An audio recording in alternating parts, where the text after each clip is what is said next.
Asa，我依反手一嚟就驚，成日打親都落網或者出界。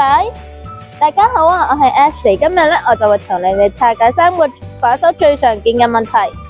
第一個原因咧就係淨係齋用手去打，而冇用身或者用腰去轉。咁正確示範應該係點呢？肚臍對住隻手，而手臂咧就跟住個身體轉，而唔需要特登去發力噶。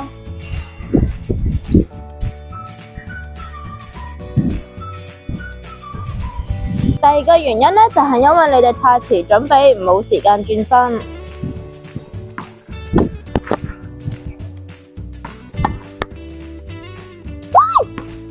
正確咧就係對方一揮板咧，自己就要開始轉身。早啲準備咧，咁自己就會有多啲時間去預備啦。第三個原因咧就係因為你隻眼咧冇望住個波。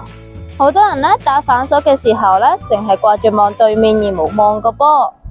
正確示範咧就係應該咧隻眼係一路望住個波，直到你去打去對面為止。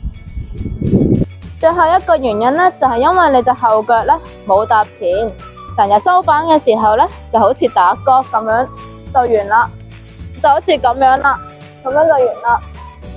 咁樣咧個身體就會好難發力噶啦。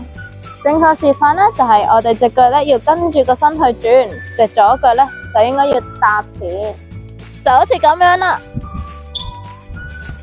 如果想要睇更多免費網球嘅知識咧，可以喺留言入邊撳我哋嗰條連結，就可以睇到啦。